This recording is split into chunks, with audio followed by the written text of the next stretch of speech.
Shannon, what shot would you give the Blazers to beat the Lakers? Skip, I don't believe, and I've said this before, do I believe they can win 2 games? Yes, I absolutely do. Hell, if they shoot the ball like they shot it yesterday, they can win 3 or 4. They can beat anybody, Skip. But I believe this, to shoot 23 of 39 from the 3, to have 30 assists and fewer than 10 turnovers, Skip, they're beating everybody. But I don't believe they're going to be able to do that in a 7-game series. Now, Dame is Dame. You know he's going to get it. He's going to get his points. But they shot 23 of 39. Gary Trent Jr. and Dame Lillard was 18 of 28 from the 3. Well, Skip, if you shoot like that, you get that kind of production, and then you saw Nurkic. Nurkic tried to pay Bo back for what LeBron did to him. He tried to body bag on little old Bo. He ought to be ashamed of himself, Skip.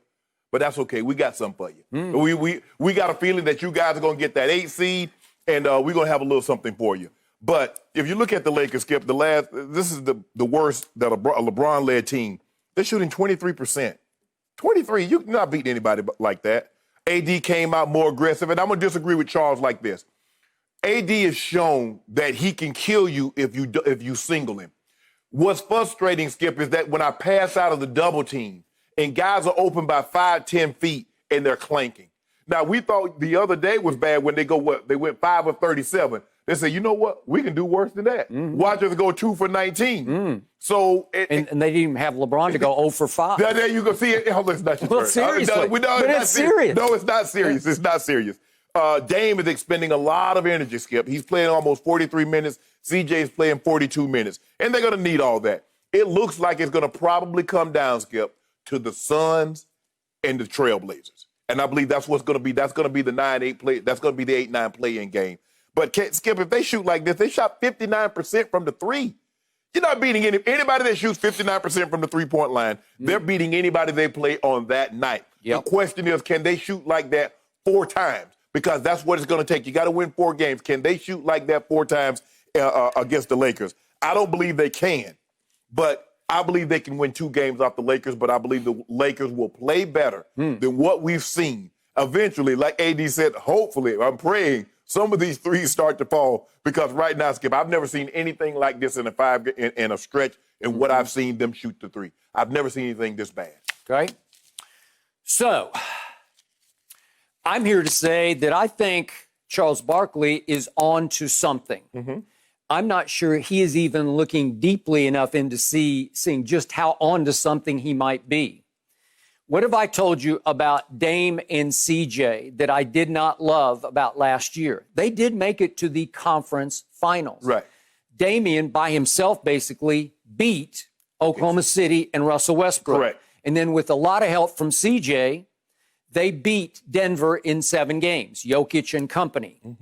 And then they ran into a Golden State, but was it really Golden State? There's no Kevin Durant. Right. So it's sort of olden State, right? It's not the same. Right.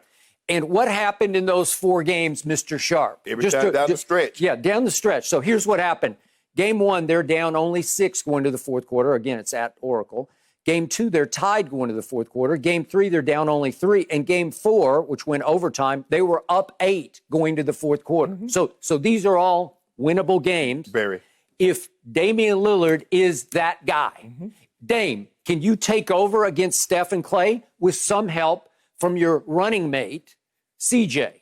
Can you do that? Well, neither could do it. Both of them just shrank. They played even smaller than they are. Right. Because in those 4th quarters and the 1 overtime combined, those 2 together, this is ugly, they shot 12 of 46 from the field, which is 26%. They shot 6 of 27 from 3, which is 22%. And I could get uglier on both sides if I went individually, but just suffice it to say, both of them disappeared down the stretch against a Golden State without their closer, Kevin Durant, against the guy who had been the finals MVP the previous 2 years. Correct. Okay. So now we look at how different are they as we speak in the bubble. What are we seeing? Well, we're seeing 2 emerging stars in Denver and now in Portland. We're seeing Michael Porter Jr., but we're also seeing another junior. Gary Trent Jr. He can't miss. I'm telling you, he looks legit to me. Yes. every time he goes up to stroke it, it looks like he's shooting it with authority, like he thinks it's going to go in. He's shooting like a free throw, Skip. It's like a free throw. And I'm going to remind everybody, Gary Trent Jr. is the son of Gary Trent, who went to Ohio University, where he was a first-team All-American. And he was called the Shaq of the MAC. He was bigger. They called him Baby Shaq. Baby Shaq, but he was only 6'8", yep. but he was a bull of a man. Yes. And so he averaged 23 and 13 his last year at Ohio and got drafted 11th overall and kind of bounced around and wasn't great. He averaged 9 and 5, but he did play for 9 seasons in the league. Right. What do I always tell you? And again, you had a big brother who was playing, so it helps a little bit. But I really love it. See Patrick Mahomes. When your father played a pro sport, see Barry Bonds, see King Griffey, because you grow up around clubhouses and big league players, and you're like, well, I was born to do this. Look at Steph Curry. Okay, Steph Curry. You're like, I can do this. My father did this, and I did this my whole life. You go to practice. You playing hoops with Vince Carter. Yeah. With the pros, and so you're playing catch with them. Huge. It is. So what did we see from Gary Trent Jr.? I did not notice him a lot at Duke. I did not either. Their team wasn't great. It lost to Kansas in the Elite Eight. But I look back at his numbers, and he was pretty decent at Duke. He averaged 15 and 4 in that game they lost to Kansas. He scored 17. He had a bad shooting game, 2 of 10 from 3. But all of a sudden, I'm looking at what happened. So he gets drafted, 7th pick in the 2nd round, gets traded out on draft night to Portland, and then he plays in the G League a year ago. Right. But then he comes to Portland this year, and he starts to play some. He was averaging 20 minutes a game pre-pandemic, okay? Only averaging 8 points a game. But look what's happened in the bubble. 20. He's averaging 33 minutes. Terry Stotts is saying, I can't not play him anymore. I got to play him. I got to play him in the fourth quarter. He's played himself into the lineup. Thank you. He's shooting 54% from the field, but more important, he's shooting 63% from 3. Gary Trent Jr. has made the most threes in the bubble of anybody. He's made 22 or 35. 22. Damian has made the second most threes in the bubble. That's 4 games, 21. So 22 plus 21, they've made just the 2 of those. Right. It's almost like Dame has a new running mate, a new partner in crime, so to speak, and it's not CJ. It's Gary Trent Jr. So they've made 43 threes in 4 games. The Lakers as a team have made 37. So let that sink in. 43 between 2 players, and you can say it's just a hot streak. But I think you're seeing during the year, they're the 2nd best 3-point shooting team in the league. Right. To Miami of all teams, right? See Duncan Robinson. Okay, but they are the 2nd best 3-point shooting team. So now let's see, what else is different from the Golden State sweep that they suffered last year in the conference finals? They got this guy who used to be Carmelo. I don't know who he is now, but he's pretty good. Yeah. He has reinvented what was left of his career, and he has found a spot in the rotation. Well, he starts for them. Right. And he contributes in different ways than he did before, but it helps, especially if they're going to play the Lakers, to have Carmelo on your side because he is a made man. He's going to be in the Hall of Fame, I'm pretty sure. Oh, yeah. I mean, you got 3 Olympic gold medals. That's what I'm saying, yeah. So, again, he doesn't have championship rings to show for it. Well, college, and they factor that. Well, he was as a freshman, he carried them to the title. did. Oh, they do factor that in. Yes. But he has no pro rings to show. Correct. But the point is, he's on their side, and so you have a very close friend of LeBron who might be able to guard LeBron some because he's physically capable at what do we call Carmelo, 6'8"-ish, right in there. And obviously, even though he's skinny Melo, he's still strong Melo. I don't care what you say. He is a beast of a man. Right. Okay, so you've added him. Nurkic didn't play last year in the conference finals. Nurkic is leading the bubble in block shots, speaking to your point about Bol. So he's leading in blocks. That'll help. And then they added another guy who is simply leading the whole league in block shots for the whole year. I'm sorry, I think he's tied for, yes, he does. He's number 1 in block shots. But a man who is tied for 2nd in rebounds, Hassan Whiteside. Well, he's not even starting right now. Well, he's barely playing, Skip. He's getting less than 13. He got 13 minutes yesterday. Okay, well, all he's done during this regular season is go 16 and 14. You like that? Right. Especially against the Lakers. Remember what he did against the Lakers? I do. Okay, so yes, you have JaVale, and yes, you have Dwight, but they have Nurkic and Whiteside. So they can match Big. fire with fire, They right? can. Big with big. And all of a sudden, if you add the two bigs in and you add Trent Jr. as almost a closer, last night I'm looking, he hit 3 big shots down the stretch that were all dagger shots. And I think the thing, Skip, was when you look at it, when you Dame goes off the court, you're like, whew, we can catch our breath. Now, no, you can't, because Gary Trent Jr., he's coming in. He's making 5.5 threes a game. Well, I mean, you're going to get that kind of production off your bench. Nobody has that in the bubble, has that kind of production off the bench. And even with that saying, Skip, even as the Nuggets rested their starters, this was still a ball game now. It was a ball game. They rested their starters in the fourth quarter. And Jokic didn't play. He didn't play. Yep. Now, Michael Porter Jr. He Skip, did play. And he looked like he's legit. He looks like he's legit, Skip. He's legit. It might be just a hard streak, but I mean, the way he's shooting the ball, the way he seems so sure of himself and assertive now, this looks legit. Skip, in the games that you mentioned last year that Portland was playing, they found themselves up at times late in the third quarter. They were up by double digits, and they couldn't hold it. But Dame, he always said, I mean, going into this, says, if we got a chance to make the playoffs, he's like, if I don't got a chance to make the playoffs, I don't even want to go play. Okay. And we took that as like, well, he don't. I was not happy with that. But he's saying, look, if we got a chance, if we're going down there and you tell us that we're going to play X amount of games, 4 games, I don't know if 4 games would have been enough, Skip. But if you're telling me we can play 8 games and we get a legit chance to make it, I like our chances because they have firepower. They got 2 All-Stars on there. They got Nurkic, and Nurkic is, I didn't realize he was that big. He's 7 foot, like 285. He's a monster.